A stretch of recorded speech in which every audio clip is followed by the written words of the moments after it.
Chapter 2. The boy from the hill. Michael Thompson grew up on the hill overlooking the town, a place people half-jokingly called the fancy side.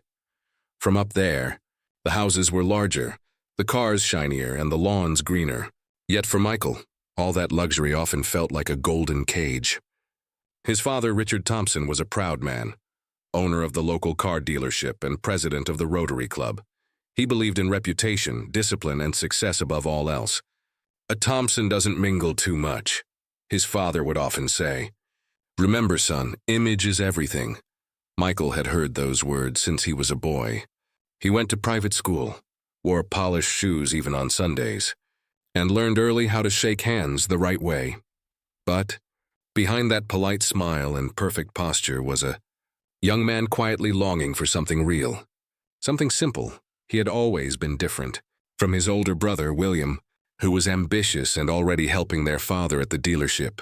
Michael loved to draw, to write small pieces of poetry in the back of his notebooks, to listen to Simon and Garfunkel records late into the night. He wasn't chasing money or fame. He was chasing meaning. That summer of 1975, Michael had just come back from college for the holidays. He was 22, studying business management in Chicago, a path chosen not by his heart, but by his father's expectations. Every time he returned home, he felt the same suffocating routine: formal dinners, polite conversations, and the constant weight of living up to a family name. One afternoon, after another tedious meeting at the dealership, Michael drove down the hill just to breathe. He rolled the car windows down, letting the warm wind rush in. The scent of gasoline, the sound of distant laughter, and the fading tune from a passing radio filled the air. And that's when he saw it, Daisy's Diner, glowing faintly under the golden sunlight. He hadn't been there in years. The last time was when he was a boy, sneaking in with friends for milkshakes after school. But something, maybe nostalgia, maybe something else, drew him in that day. When he walked inside, the bell above the door jingled softly. The air was warm, filled with the smell of coffee and pie.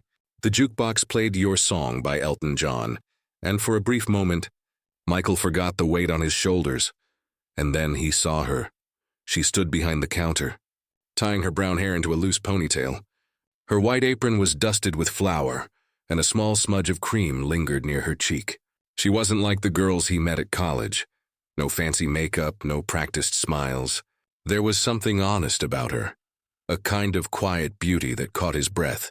When she turned and met his eyes, something in him shifted. It was strange, like a song he hadn't heard in years suddenly playing again. "A cup of black coffee and a slice of apple pie, please," he said almost without thinking. Her smile was soft, genuine. "Coming right up." They exchanged a few words, simple, ordinary. Yet every second lingered in his mind. When she said her name, Sarah Miller, it stayed with him all evening.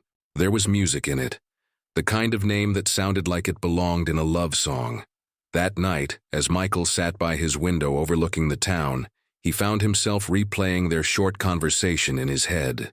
The way she laughed quietly, the way her eyes glimmered when she spoke, it was as if light itself had a voice. For days afterward, he couldn't stop thinking about her. He found excuses to drive through town, to check on a delivery, to grab a newspaper. But in truth, he just wanted to see her again. One Thursday afternoon, he finally returned to the diner. Sarah was there, cleaning the counter, humming softly to herself. Michael hesitated at the door, feeling oddly nervous. He'd given speeches in front of dozens of people before, but this felt different. "Back for the coffee?" Sarah teased when she saw him. Michael smiled. "Maybe, but mostly for the company." Her cheeks turned slightly pink. "Well, we do have the best company in town." They both laughed, the kind of laugh that comes easy when two hearts quietly recognize each other.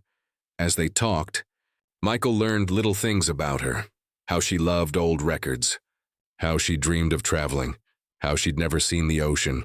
He told her about college, about the noise of the city, about feeling lost in a crowd. And somewhere in between those words, they discovered a strange connection. Two souls from different worlds, yet speaking the same silent language. The sun began to set outside the window, casting long shadows across the diner floor. Sarah stood by the glass, watching the sky turn pink and orange. Michael joined her. For a moment, neither spoke. The world outside felt still. "It's beautiful," she whispered. "Yes," Michael said, his eyes not on the sky but on her.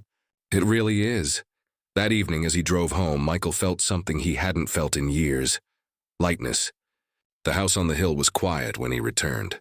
His mother, gentle and kind, greeted him at the door. "You're home late, sweetheart." "Everything all right?" "Yeah," he said softly, smiling. "I just stopped by the diner." She nodded, her knowing eyes studying his face. "Ah, Daisy's? Used to love their pie." He smiled again, but inside his heart was restless. That night, lying in bed, Michael looked out at the town below. Tiny lights shimmered like stars scattered across the valley. Somewhere down there, Sarah was probably asleep, dreaming her gentle dreams. He closed his eyes and whispered to the dark, "Good night, Sarah." And for the first time in a long while, Michael Thompson, the boy from the hill, and felt truly alive.